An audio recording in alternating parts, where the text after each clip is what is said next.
Good evening and welcome everyone to the august Strand bookstore on Broadway, one of the great authentic bookstores of New York City.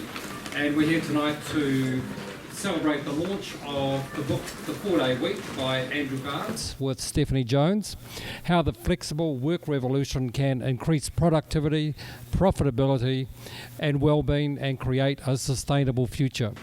My name is Brian Sweeney. I'm chairman of Sweeney Vesti, and we're a PR company in New York and in New Zealand, and I have the pleasure of the 4-Day Week being a client of Sweeney Vesti's.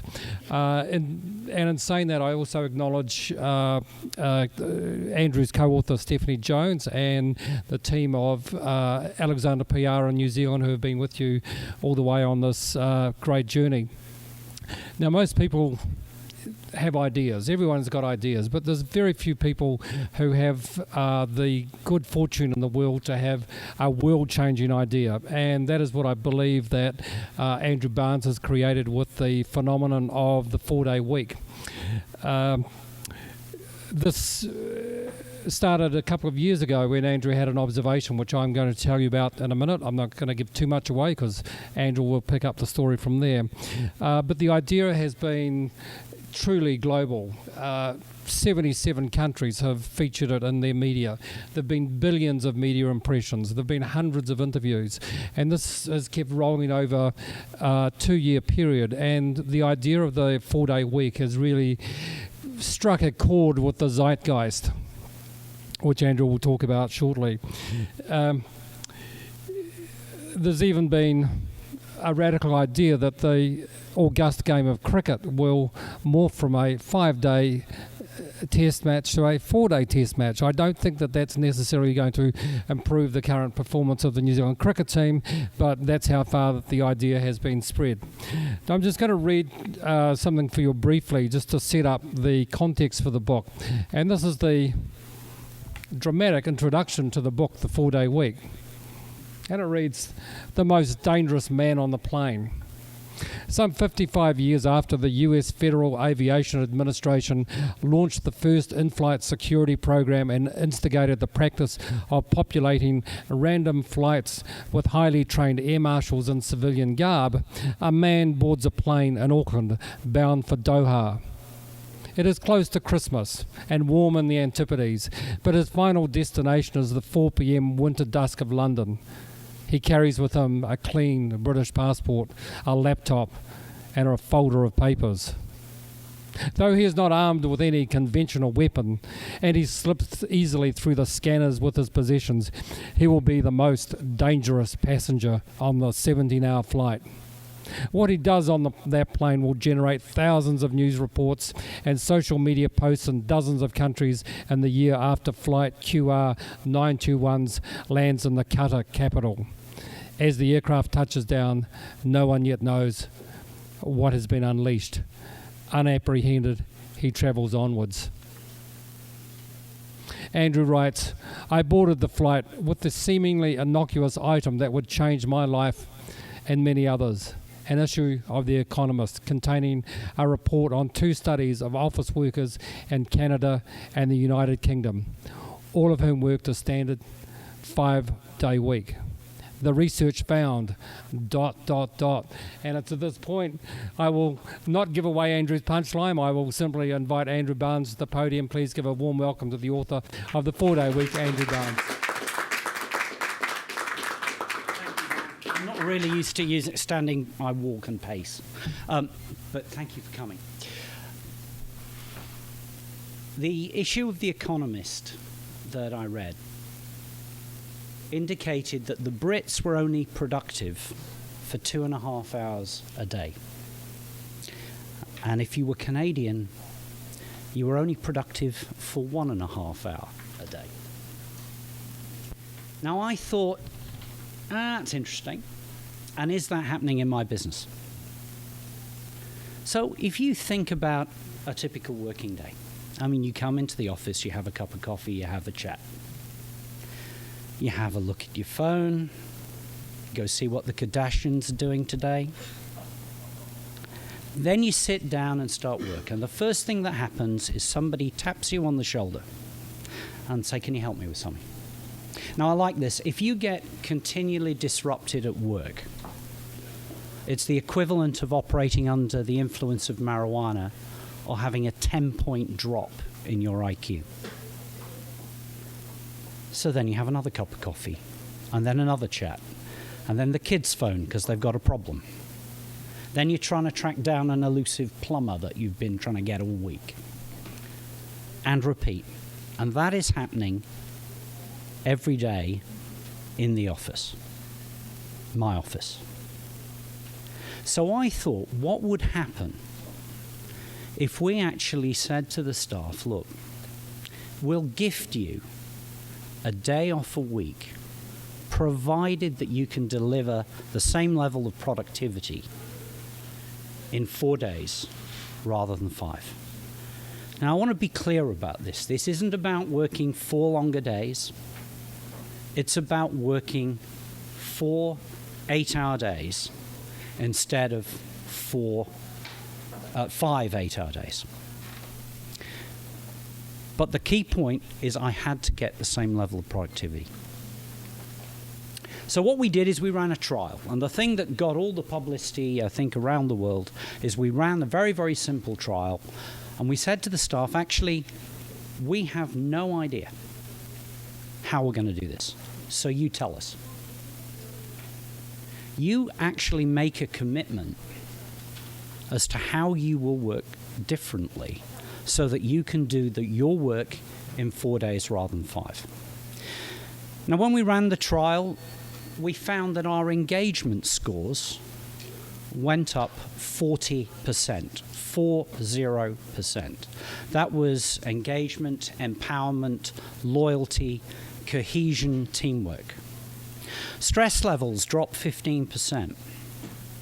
And more people said they were better able to do their work working 4 days rather than 5. Now that's counterintuitive. And what we got out of it is an improvement in profitability.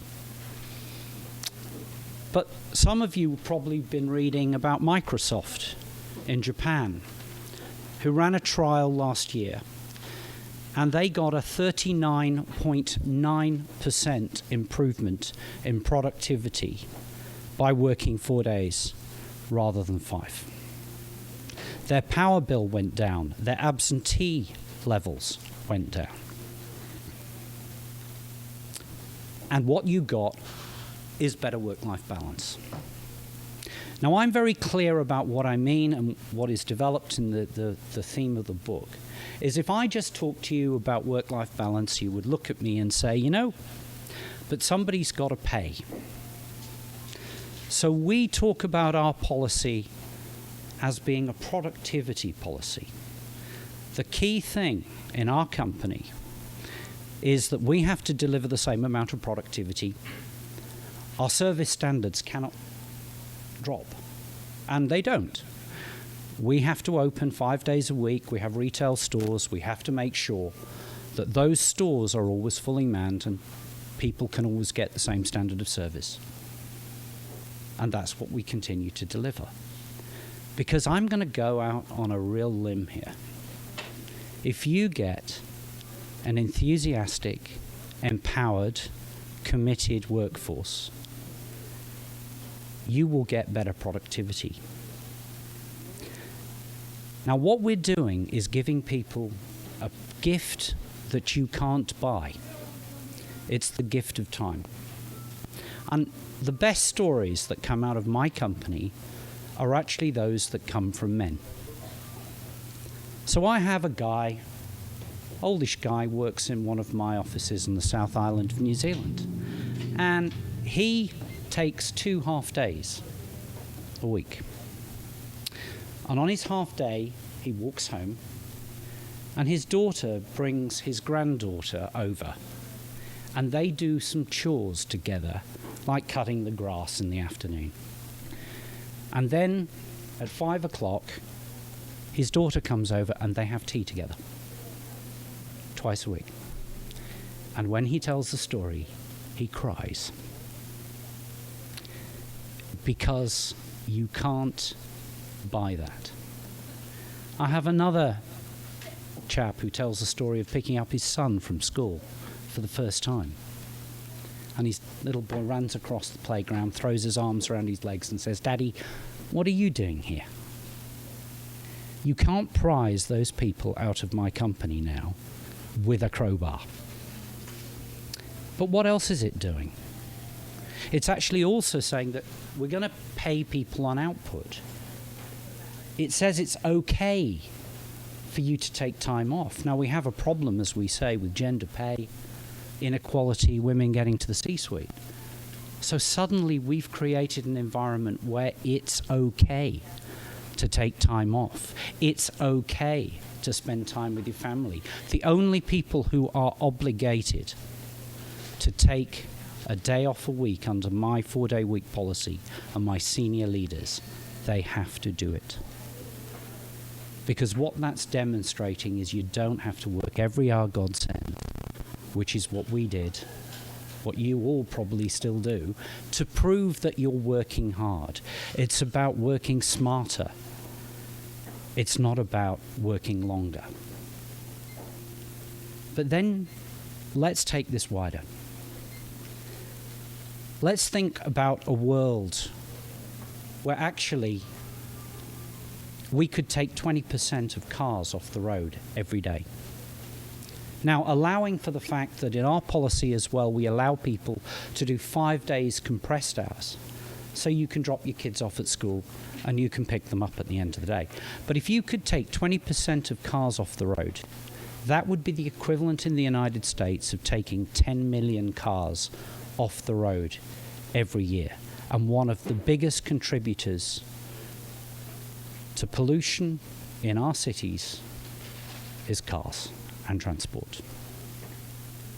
1 in 5 or 1 in 4, depending on which country you're in, of our workforce at any time suffers from a stress and a mental health issue.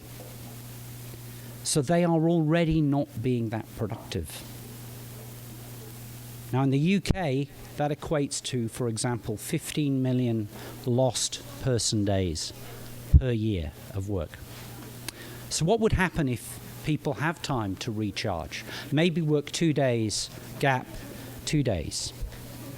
You're going to get better productivity from those people. The next stage, of course, is that they're not stressed. They're not suffering from the same levels of mental health.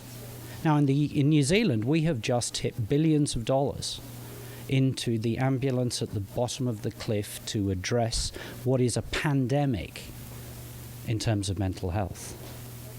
The 4-day week gives you a chance to address that.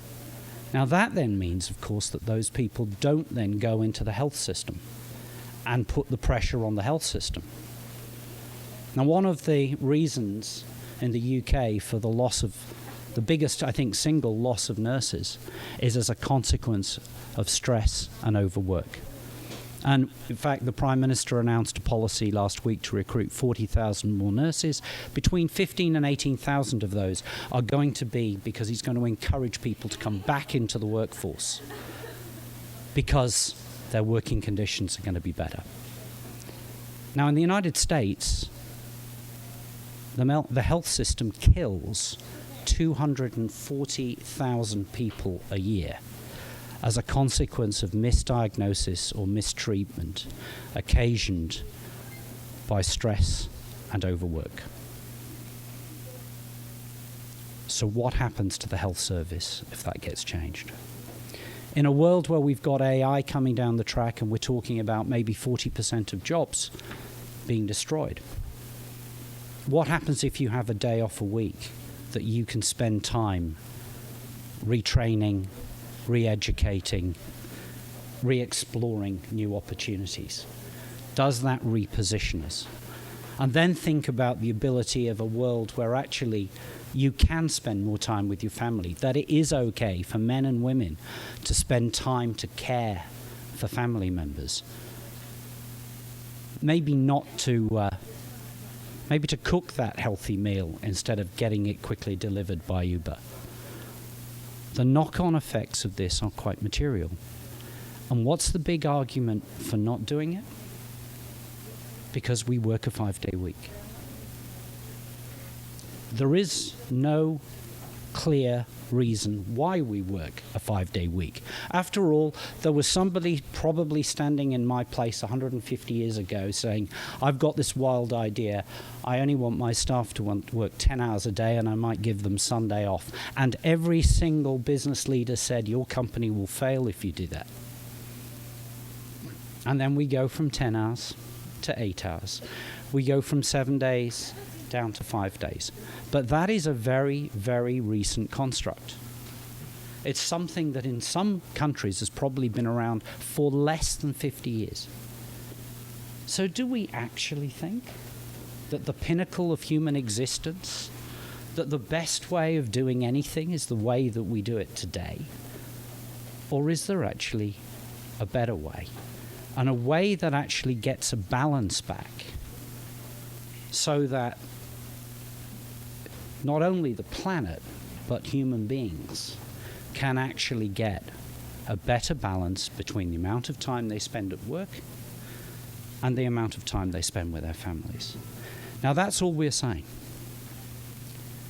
What we're also saying is you can do this without any apparent cost, because my business is more profitable today. We have won more business because we've moved to a 4-day week. There are companies where I was talking as I was coming down about an accounting firm in Australia that's shifted to a 4-day week. And so the staff turned around and said, can we come in on the weekends for a couple of our days? And they said, sure. So that accountancy firm is now doing accounts 7 days a week, better standard of service as far as their customers are concerned, but their staff are healthier and happier. Staff turnover drops, sick days drop. Now, my business is possibly the most boring business in the world. It's a trust company. Nobody ever gets out of bed in the morning and says, you know, I want to work for a trust company. That's my thing. Yet we now have a queue of people down the block wanting to come to work for Perpetual Guardian. And I read in an Indian technology magazine that we are now officially an uber cool business, which is, of course, the first time the trust industry has been uber cool in 130 years. But I'd like to sort of finish up with a little story.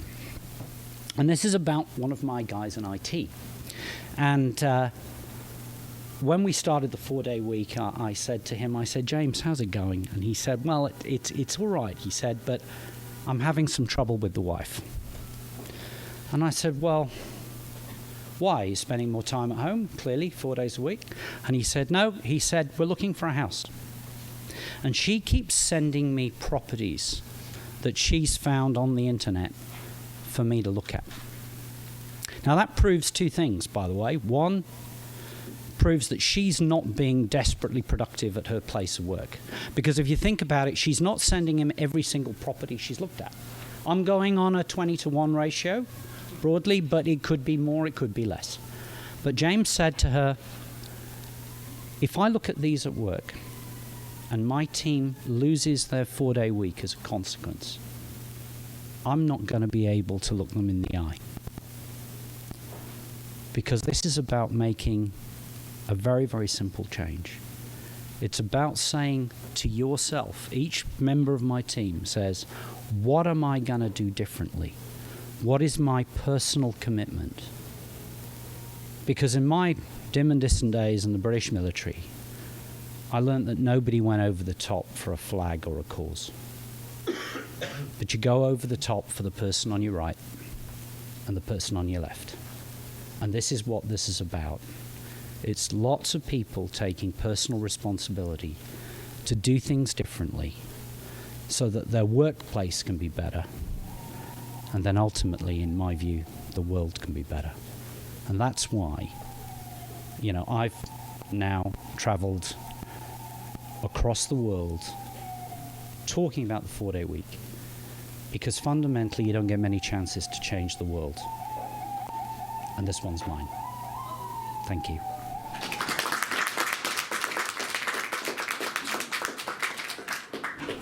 Thank you, Andrew. Fantastic. I've got some questions of you, but first I'd like to invite any questions from the audience. Just wait for the microphone.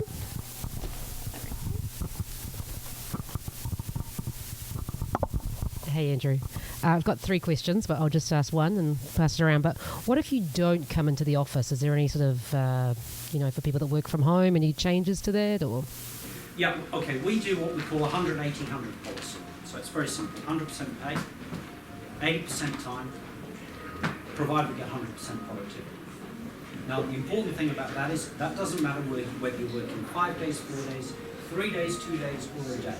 What we're saying is in every day, your work is 80% of the time in time. It also doesn't care whether you're in the office or out of the office. What I'm interested in is in paying people on output, not paying people on time. I don't pay you to run that seat. I pay you for what you produce. So, no, it makes no difference. And it doesn't matter whether you're full-time or part-time. The 180-100 will still work. That actually does follow on to a question. Is there some sort of industry benchmark or how you measure the output to show productivity? I assume it would matter per industry. Okay, hands up anybody who really knows how productive their company is. I didn't know either, right? So what we did is we went to the staff and we said, okay, tell us how we should measure you. Now there's a bit of psychology in that. One, a staff member will always tell you they're more productive than they are. But actually, they were signing up to how we should judge them. It was a very personal compact. If you go on, I think it's YouTube somewhere, you'll find my original address to the staff of the Sunday film. And I make this point. This is a deal, right? I'm going to gift you a day off a week, provided you give me the level of productivity that you signed up for. And you take it seriously, I'll take it seriously. So what we got out of this was we got a whole pile of people saying this is how you should measure us as teams. And they've stuck to that. Now at a simple level I can assess that my revenue's gone up, my profits have gone up, my staff turnover has gone down, the quality of applicants has gone up, I'm winning business as a consequence of what we do. So I can measure it at the macro level. We do also measure it at the team level because we want to make sure that people are still delivering what they say. And we've only ever had to withdraw the four-day week once to one team. Other than that, we've never had to take it away. So hopefully that has. Okay, I do have one more question, so I'll be rude before I pass this along. So when people are taking this day off, or maybe it's in the morning or afternoon, do you mandate that they don't check in? Because people are very much always wanting to show that they're checking email. And no, we don't. And actually, one of the sad things about the 4-day week is how long it took staff members to actually work out how they dealt with their time. That was actually the saddest thing that came out of the job. It took people on average 3 weeks. First week they'd run around like headless chooks and they would get every job done they had. And they'd come back knackered. The second week was marginally better. The third week, suddenly they started to go, hang on. Actually, I went through, I did this, I did that. And I came back and I felt fresher. So, we know people do check. We know they do. There's it's a gift in our system. Your contract hasn't changed. It's still 5 days a week. But we've gifted the day off, so 40 days a year. But actually, more and more people are treating it the right way. So sure, they might check the odd email, but we try and say, look, this is the whole purpose of this. It's to make it. It's this deal. I'm getting what I need from you in 4 days. I don't need it. The only thing we do is we require our staff to give 1 day a quarter to charity out of the days we give them off. And that's partly because we want them to be the best they can be in the office, the best they can be at home, and partly requires giving back something else to the broader community. So, that's just what we do. All right? Next question. Andrew, I've got a couple of questions I'm going to fire at you. So I'm intrigued that in your background you've got archaeology as one of your academic disciplines, and given the sort of the sweep of the future of work, the historiography of how work has evolved, how much are you drawing on big picture trends from the past for you to be able to carry this idea through to popular global? You want me to be honest? Yeah. Absolutely not. Yeah. This was literally an academic exercise. This was a thing where I had read this article in The Economist and it puzzled me. If that was all people were actually being productive, then what would happen if I changed the rules? And that really was what sparked this. This has evolved into, we thought this was going to be a local interest story. We thought we'd get maybe a clip on New Zealand television and maybe something in the Herald. And here am I 2 years later with a book. It's now in 78 countries. We had a call from, of all places, Costa Rica a couple of days ago, wanting us to go there and talk to some business schools in Costa Rica. So we didn't start with this idea and this campaign. We started with just something that was academically interesting. If I did that, would I get a difference? And that, everything else happened, just happened, I guess. Next question. What's your advice for business owners for whom the traditional economics of their business has been based on time, on charging people's time? How do they navigate that particular equation? Yeah, so that's a good question. Part of our business was done on time. So there are two ways I look at this. So first of all, I've told all my legal advisors that with effect from this year, I'm not paying for any work done after 6 o'clock at night. Now the logic about that is, of course, they're billing me in 6-minute blocks. So is my 6 minutes that I get at 9 o'clock in the morning the same as the value I get out of a 6-minute block at 9 o'clock at night? Now it clearly isn't, right? So why would I pay the same amount? Or to put it another way, if you've got two consulting engineers and they've got a job, they've got a job and you're saying this is the job I want you to do, and one guy manages to do it in half an hour and another guy does it in an hour. The output's exactly the same. The quality of the answer is exactly the same. Why do I pay the guy who's not as good twice as much as the guy who did it quickly? But that's the world that we inhabit in. So billing by time is just lazy. It's a lazy methodology. It's not anything to do with the reality. I don't pay for how long it takes. I pay for what it's worth. And therefore, sure, you're going to have to change your billing system. But isn't that more honest? Why should the consumer pay for your inefficiency? Now, we do that the other way. We do things like estate planning for individuals as part of our business. Now, a lawyer will do that and bill you for the amount of time. We charge a fixed fee. I should take the time risk, not you. Why would I keep paying you for inefficiency? And so it's a different thesis, but I think there is an inevitable strategy that you have to follow. Sure. So kind of following up on that then, I think those are great points. So how do we then communicate that when we work in industries where there's a stigma of, well, you can't do that because the rest of us want to make a ton of money by billing all these hours, and it's kind of fall in line, and how do we navigate that? It's a tricky one, but most law firms probably end up writing off about 40% of the amount of time that they bill, because at the end of the day, they go back and go, shit, I can't bill them that. What's it worth? So it's a tricky one, but that's what's actually already happening. People look at the quantum of the bill and decide what actually the client will pay for. Now, I believe that if we adopt what I'm talking about on a broader scale, and by the way, there are law firms doing this, there are accounting firms doing this, there are consulting businesses doing this, they are changing how they bill. as part of the process. Now, I'm not saying this is going to be easy, but what I am saying is that you need to have the discussion about it. And at the end of the day, you can always give the decision to the customer and say, look, we're happy to bill you on time, because actually the model doesn't change, right? You know. Or I'm happy to bill you on a fixed fee. Which way do you want? I guarantee you, most of them go straight for fixed fee, right? Yep. So,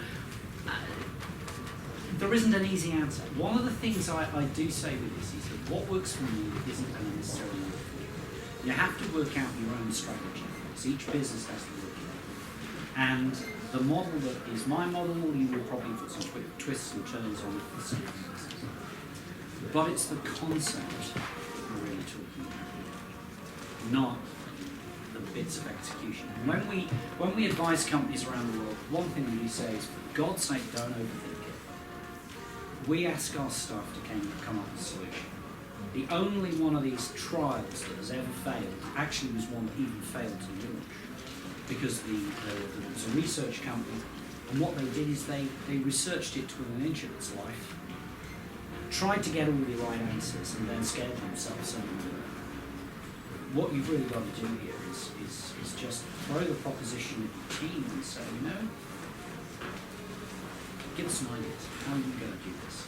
And the prize is a day off a week. And if it works, we'll make it permanent. And if it doesn't, well, at least we've learned something. So it's a lousy answer, but I know in there we've changed how we build concepts. We have to make that clear. One of the interesting points is, or one of the many interesting points was around the fact that you can actually get it doesn't impact the client service component of an organisation, because you can essentially like spread the load across teams. I'm just wondering how you find the differences of being like for big teams versus small teams. Okay, best example of this is I have two-person offices on the South Island of New Zealand. One is in a place called Timaru, which is halfway down the island, and one is a place in Nelson, which is the top of the island, right? So they're a hell of a distance apart. You could drive there, but possibly not. So if we went to 4-day week, which we're going to, that was going to drop those two offices 2 days a week and one person in the office. So that's going to cause me a problem, right? So those two teams on their own bat got together, got their phones linked into a network, got their rosters done, so one person had to have 1 day off, one another. So there was always a day when everybody was in the office, but the number of people who answered the telephone, which is the way that most people engage with our branches, went up from 2 to 4.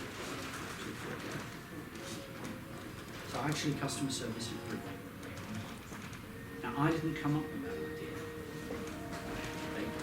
So what we found with this is we found that cohesion, team cohesion, people appreciating what other staff member did, backfilling, how many times do we have to deal with?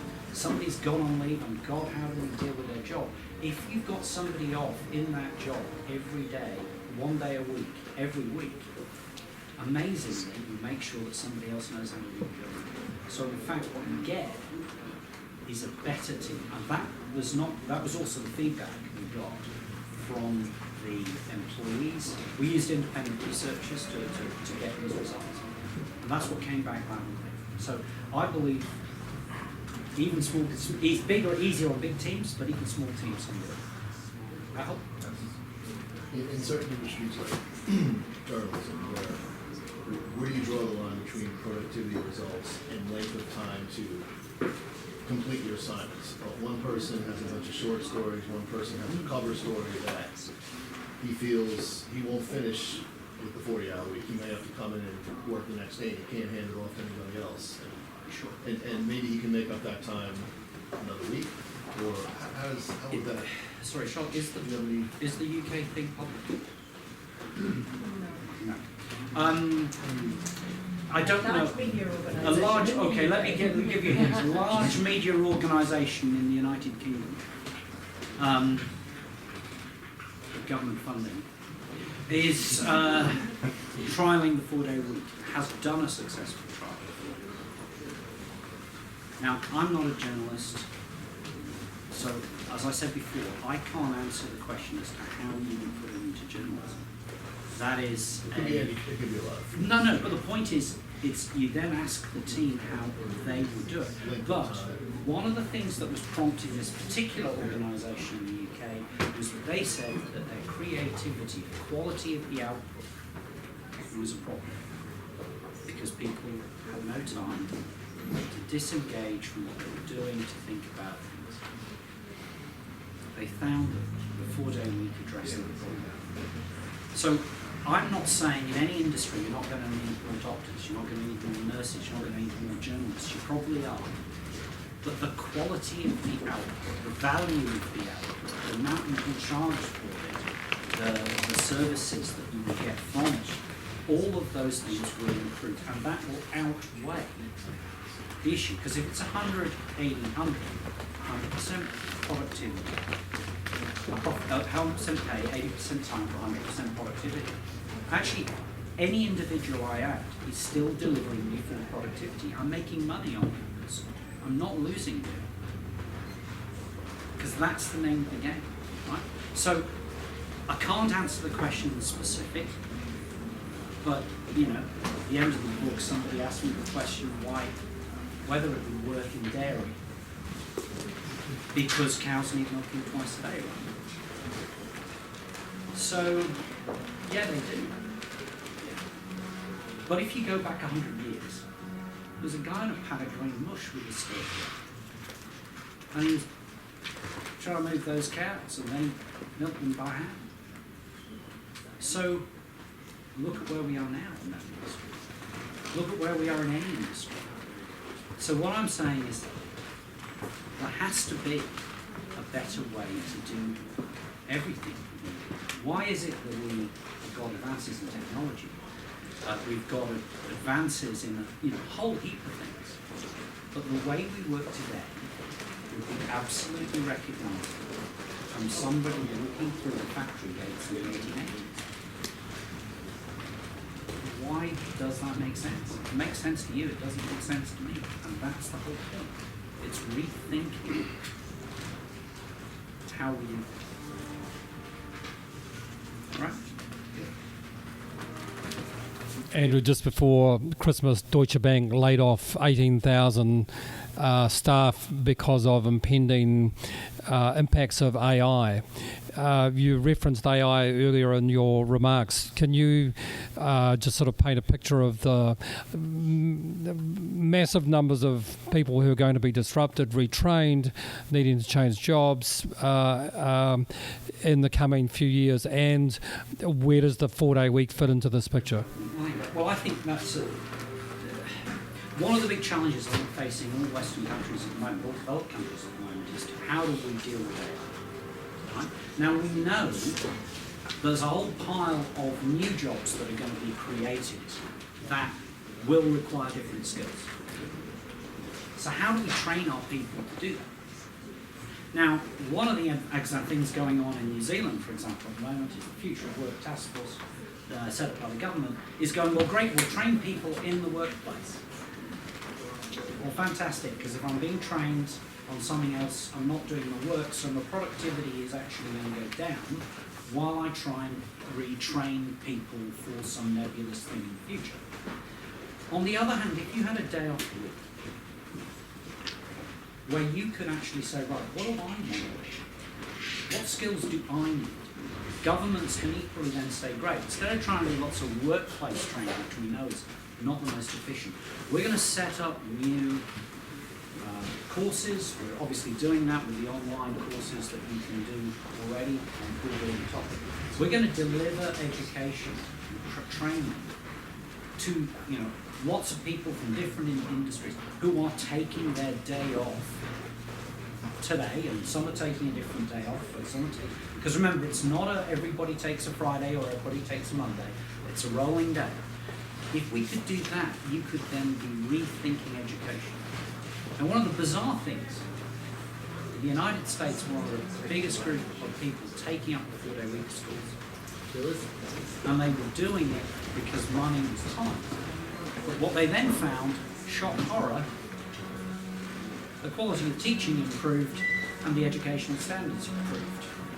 So actually you're then going to have facilities that are available, teaching facilities that are available, that could be reused for a different purpose, to deliver training for the future in a different and shall we say, rather uncertain way.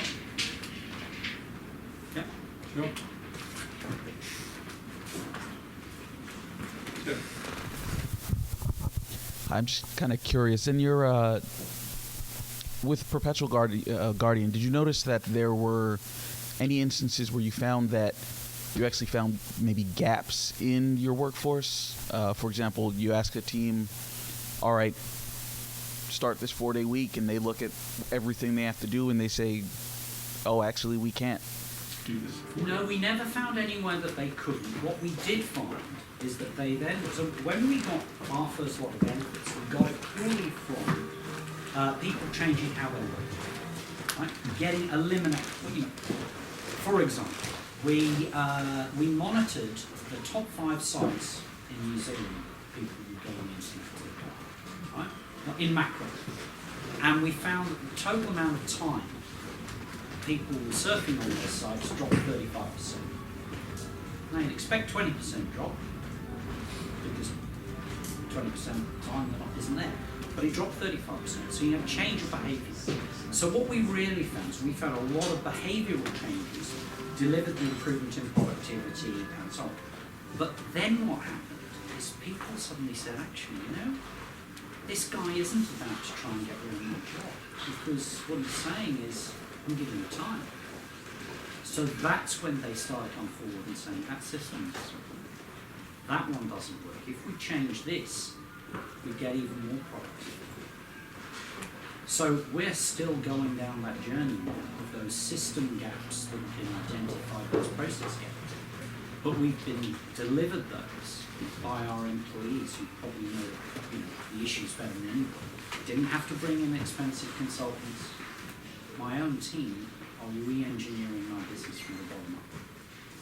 So now that's not to say that somebody else's business, they'll find that, but we didn't find it. Yep. Right. Any further questions? Okay, well, thank you very much. Thank you, Andrew. Thank you, Charlotte. Please join us for a glass of wine and some cheese to have a chat to Andrew. Buy the book, buy multiple books, share them with your friends, review on Amazon, 5 stars, please. No pressure. Please join us. Thank you very much for coming.